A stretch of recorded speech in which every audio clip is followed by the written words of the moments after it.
Kalau lu pengen punya laptop yang rasanya premium, udah sekarang sih pilihannya Lenovo. Gue itu suka sama Lenovo yang segmen non gaming ya, sesimpel itu dia punya fitur auto start ketika laptopnya dibuka, kayak MacBook. Dan itu jadi hal penting ketika lu punya laptop seperti ini. Kayak simplicitas tuh jadi prioritas cuy.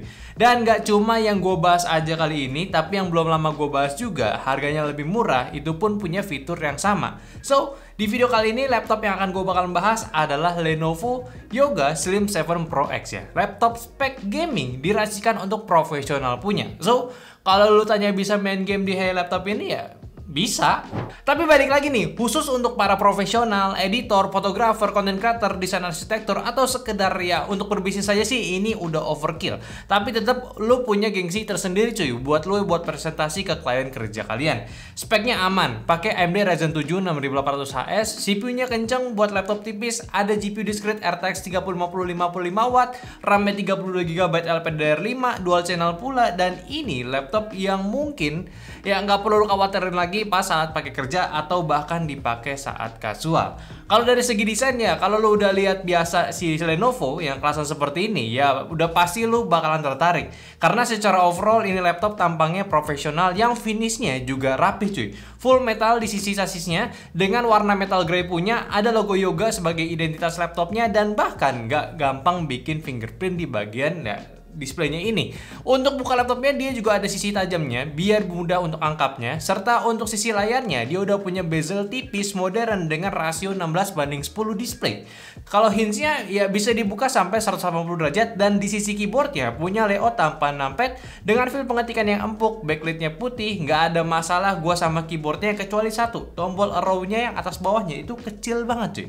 Touchpad super besar asik buat navigasi serta nih ya yang asiknya speaker front facing bre ya, kiri kanan suara itu enak banget, detail keluarnya itu keluar semua maksud gua. Bassnya masih ada kerasa pula, nggak kerasa speaker standaran aja.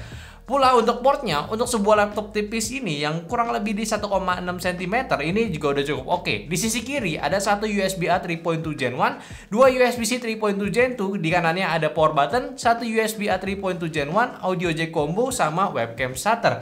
Ya agak disayangkan sih, ya malah yang ini nggak ada slot untuk SD card-nya. Padahal yang sebelumnya itu ada loh. Tapi sih gue nggak terlalu masalah juga, apalagi untuk laptop tipis ada 4 USB slot aja itu udah cukup banget. Dan yang terpenting kan portabilitasnya. Kalau di bawah itu enak, ya lumayan lah. Laptop 1,5 kiloan masuk ke dalam tas itu nggak ngeberatin cuy. Bahkan sama chargernya pula nggak bikin lu jompo gitu.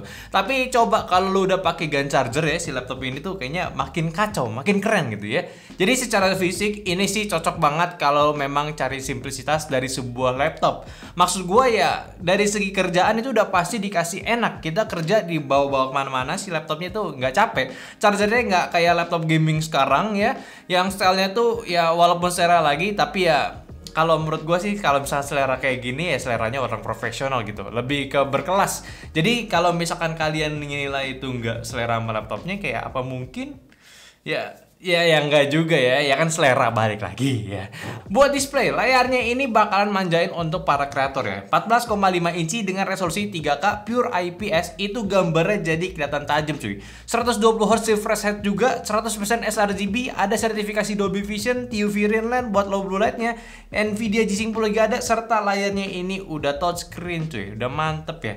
Jadi walaupun belum layar OLED punya, tapi ini layar one of the best lah. Kalau mau cari ketajaman ini udah cukup bagus. Gue jujur suka sama layarnya. 3K itu lu pakai kerja puas banget. Walaupun memang jadi kelihatan lebih kecil tulisannya, tapi tetap sih more space, more productivity. Jelas juga buat sekedar nonton ataupun main game, ya ini udah jelas enak. Ada webcam juga full HD, ada IR kamera juga buat login Hello. Privacy shutter sayangnya nggak ada.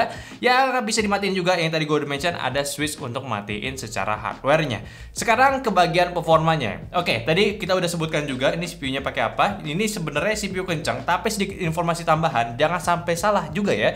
Ryzen ini pakai Ryzen AMD 7 6800HS. Ini beda ya speknya sama kayak laptop gaming. Kalau laptop gaming itu serinya Ryzen 7 6800H, nggak ada huruf S-nya. Karena seri AMD dengan belakangnya HS itu artinya CPU performa untuk laptop tipis cuy. Beda dari 10 watt lebih kecil dibanding yang H series. Ya, biar lebih irit baterai juga, jadi ini cuma 35 watt aja daripada si Ryzen 6800H yang base itu di 45 watt. Ya dari segi penggunaan juga nggak pengaruh banget sih. Bahkan kita tes main game juga ini ya masih nggak masalah. Asalkan disesuaikan sama settingannya juga udah aman. Ya jangan lupa juga ini laptop kan udah pakai RTX 3050 ya. Jadi secara nggak langsung maksud gue ini udah combo yang pas ya. Daripada lu pakai iGPU doang kan kayak agak kuring gitu kan. Nah ya udahlah, kalian juga udah bisa lihat hasil pengetesan sintetisnya di sini. Ya walaupun ini termasuk generasi lama, sekarang ini udah ada Ryzen 7000 series ya. Performanya juga nggak kalah cepet ya. Cuma beda tipis doang cuy. So lu nggak perlu khawatir, tetap ambil laptop ini. Bahkan untuk GPU sendiri yang di 55 watt aja masih cukup mumpuni buat nunjang kerjaan. Kalau untuk di pengetesan produktivitasnya sendiri, kalian bisa lihat juga hasilnya, dan yang menarik di sini untuk pengetesan video editing bisa nyetarain dari hasil laptop gaming kemarin yang kita bahas di kelasan harga yang sama juga. Yang mana ini menarik sih asli. Ya sebenarnya nggak heran sih, dari speknya memang udah oke kok, GPU-nya udah bagus juga untuk di kategori laptop tipis juga. Ya pasti ya secara overall bakalan kenceng juga. Sekarang kita tes juga di tes gaming, dua resolusi udah kita pakai juga di 3K sama Full HD, dan untuk hasilnya ini sesuai sama ekspektasi gua. Memang nggak ngebut-ngebut banget, tapi masih bisa main game cuy. Kayak di resolusi 3K-nya untuk di game e-sport, at least ada settingan untuk bermain di 60 FPS-nya. Kalau untuk game AAA ya so-so lah ya. Ada yang kenceng kayak GTA 5, Forza Horizon di spek settingan tertentu. Ada juga yang mediocre 50-60 FPS rata gitu. Cuma ada juga yang nge-crash pas saat pengetesannya kayak di game Hogwarts untuk di highest settingnya itu nggak playable cuy. Ya wajar sih.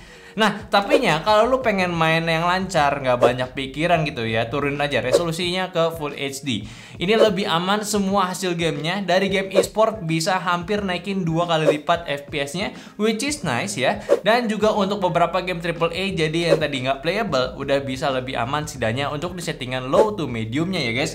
Tapi yang ini nih yang nggak dapat FPS aman di 60 FPS, cuma satu game aja itu Hogwarts ya. Masih agak sulit dapetin di FPS yang playable cuy. Tambahan juga ini sekedar penasaran aja gitu ya, untuk laptop dipakai main game tanpa colok listrik performanya masih turun banget nggak sih? Ya sebenarnya kalau kita pakai rata settingan low terus juga FPS resolusi di Full HD, ini turun performanya sih nggak sampai di 20%an secara overallnya. Malah kayak cuma 10%an doang, yang menurut gua ini masih oke. Cuma ya sekali lagi ya ini langsung gua kasih tahu ke tim gua ya, kalau main game sih yang paling bener colok listrik aja sih. Kenapa ya lah gitu pakai baterai, aneh-aneh aja gitu ya. Terus kalau soal suhu ya memang bukan sebuah laptop gaming yang punya konfigurasi thermal yang kayak gimana gitu. Ini laptop tipis yang punya spek kayak gaming, jadi untuk suhunya sendiri memang kerasa sedikit hangat ketika sedang di kondisi performa yang tinggi.